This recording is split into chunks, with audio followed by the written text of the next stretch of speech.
Alright, it's been a little while since I uploaded a video. I had Christmas and then had summer and had a holiday. A long one. Oh, kind of not a long one, but I just haven't uploaded a video for a while. So anyway, what I wanted to do today, while you watch these strange animated characters run around and zap each other. Oh, mute. That was amazing. So I am just going to go through a stack of books and just what I'm going to do. I'll just read this thing first. There's a Bible verse. Excuse me. I will go to James chapter 1 because it's a pretty good little verse, and I found it very helpful over the years. So I'll get out my NRSV. Where are you? Where's the book of James? Jazz. It says jazz. Like Jasmine. I'm not a prize to be won. Oh, princess. You're so pretty. Alright.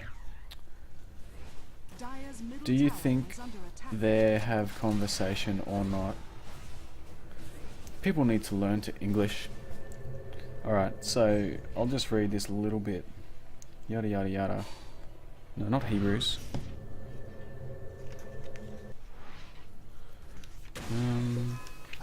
Excuse me for my disorganization. But you know, that's why we have video games, to entertain ourselves when nothing interesting's happening. Alright, yeah. So, chapter 1. Which bit of chapter 1? I don't want to read the whole thing. I'll read the first, like, paragraph or two. So, the book of James, chapter 1. James, a servant of God and of the Lord Jesus Christ, to the 12 tribes in the dispersion, greetings. My brothers and sisters, whenever you face trials of any kind, consider it nothing but joy, because you know the testing of your faith produces endurance, and let endurance have its full effect, so that you may be mature and complete, lacking in nothing. If any of you is lacking in wisdom, ask God, who gives to all generously and ungrudgingly, and it will be given you. But ask in faith, never doubting, for the one who doubts is like a wave of the sea, driven and tossed by the wind. For the doubter, being double-minded and unstable in every way, must not expect to receive anything from the Lord. And it goes on. For me, there was like one or two sentences. If any of you is lacking... Oh no, really.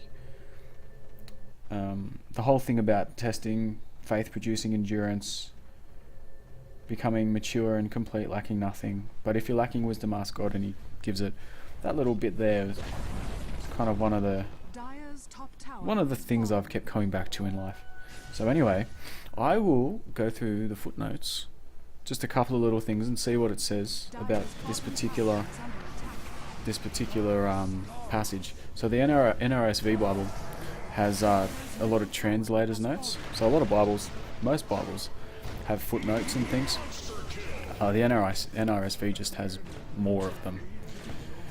So for the first few verses, when it says servant of God in Christ, a unique dual designation in the New Testament, where identifications of people as either servant of God, of Christ, or of the Lord are common. 12 tribes is a symbolic reference to the church as a new Israel. Dispersion, scattered either geographically or symbolically. The dispersion to the 12 tribes in the dispersion. Yeah, actually that's interesting. So with the Jews, over the course of their history, they spread out. So in the time of Jesus, or in the time of Paul and a bit later, you had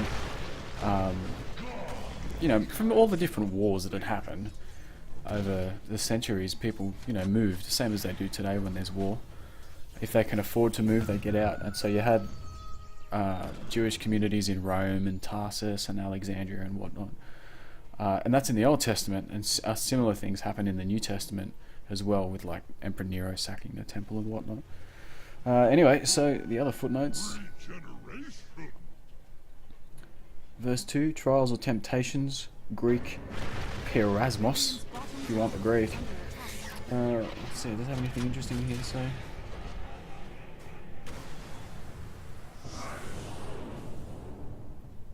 Verse 4 to 5, lacking in nothing, lacking in wisdom. This phrase suggests against their view of Jewish wisdom tradition that wisdom is a gift from God rather than learned through trials. Verse 6, ask in faith, i.e. trusting God to give the gift rather than the temptation. So, pretty standard kind of explanation of phrases and words that you'll find in most Bibles. Let's see. What else have we got? Authorship. This is interesting. Yes, authorship scares the hell out of people when historians talk about it. From among the several individuals named James who figure prominently in the early church, Christian tradition has held that the opening salutation refers to the brother of Jesus, and who was a leader in the Jerusalem church. So if you don't know, Peter, James and John were like probably Jesus' closest disciples who followed him the most. And certainly Peter in particular follows a very Jewish pattern where most rabbis would have like an oldest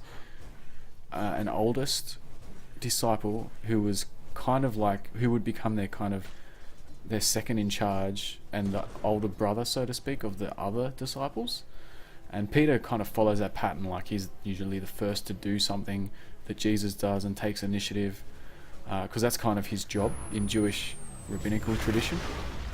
And I think Peter gets a bit of a bad rap today from modern commentators on the Bible, because in the Gospels it reads to us like he's being very rash and hot-headed, but he's not really. He's trying to be the oldest disciple, and because it's his job to act first on what the rabbi teaches. Anyhow, where was I? Opening salutation, brother of Jesus, leader in the Jerusalem church. Yet scholars have challenged this identification since antiquity. Those who defend the tradition argue that only such a well-known figure could refer to himself as James without an additional epithet, and that the absence of any biographical details differs significantly from other works considered pseudepigraphical. That's just another word for written under another name. Modern critics of authenticity often cite doubts voiced in the early church, indications the letter dates to after James' martyrdom, and a Greek literary style well beyond the likely capabilities of a Galilean villager. So I'll stop right there actually, because that's kind of important. So Jesus was a rural man from Galilee, in the northern part of Israel, as were almost all of his disciples. Unlike today, where we all go to school when we're kids, most people didn't. You would learn the family trade if your family had one, and you'd work the land for a living. Going to school is a really, really bloody expensive thing to do. And the only reason we can do it today is because we have these very developed economies and tax systems. And so you go to school on taxpayer money, and you spend years learning just to read and write and do basic numbers. So if you remember back to when you were a kid, how long it took you to be comfortable reading, and then learning to write, and then the third thing, learning to compose a piece of writing. 3 different skills it took you years to get comfortable with. And even today, lots of people don't like reading, or writing, or composing. It's the same back then, but the vast majority of people never learned to read or write. And those who could read, most of those could only read, possibly write or copy very basically, possibly, but most couldn't. So being able to produce a piece of writing like the letter of James is only something the most educated people could do, and the people who got the most education needed a lot of money to do so. So you'd have to be the royal family, or very wealthy, maybe very high up in the government, serving in the king's court, or very high ranking in the army.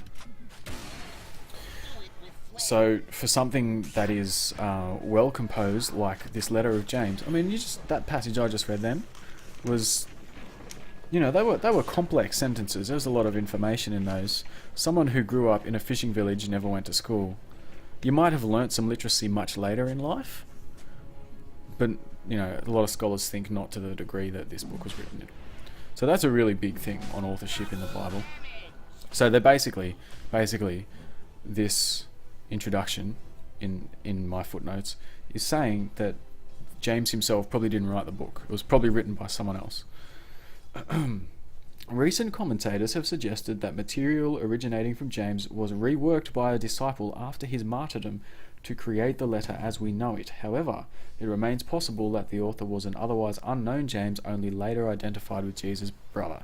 And that's entirely possible too. There could have been another James in 1st or even 2nd century Christianity who did write this, and it may have been reworked and edited, and it may have been, or maybe not, and it may have actually been written by a man named James, but not the brother of Jesus of Galilee, who we read about in the Gospels.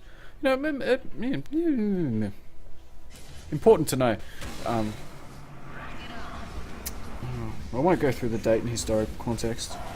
I mean, that's fun. Oh, here's a fun bit. Although the letter was once thought to be a loosely organised collection of teachings similar to the Book of Proverbs, recent literary analyses using both ancient and modern approaches have converged on an understanding of the letter structure. Following its epistolary salutation, i.e. starting a letter with a greeting, there is a twofold introduction that sets out in parallel fashion some major themes of the book: testing, wisdom and consistency. Yeah. So for a lot of these New Testament books, especially the epistle ones, the letter type ones, like Paul's letters, you've probably noticed they start with greetings. Like, hi, I'm Paul, martyr, servant of Jesus Christ, anointed by yada yada yada yada. So that's a pretty common structure, and they kind of, the way they start that whole first few lines is kind of, it's like how they tell you the theme of the book, kind of like the trailer for the movie or something. So that's just the notes in my NRSV Bible, and I've been yakking on for 11 minutes. That's probably long enough, so I'm going to leave it at that. Maybe I'll do another one of these.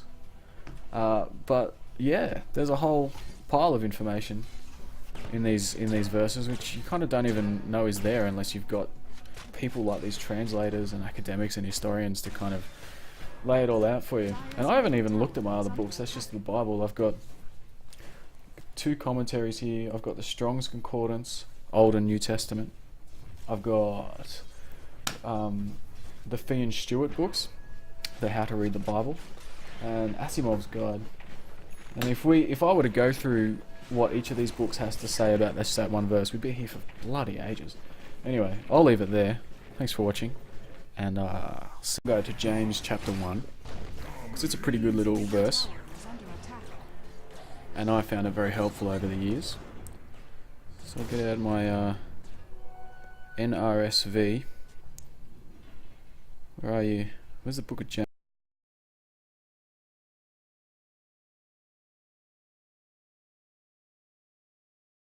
Testers run around and zap each other.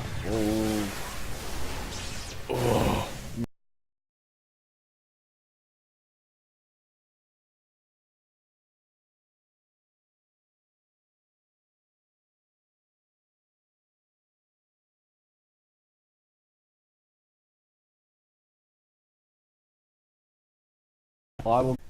Alright, it's been a little while since I uploaded a video.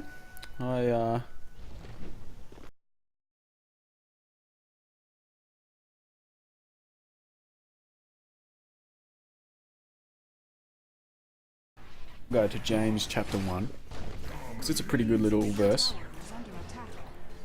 and I found it very helpful over the years. Where are you? Where's the book of James?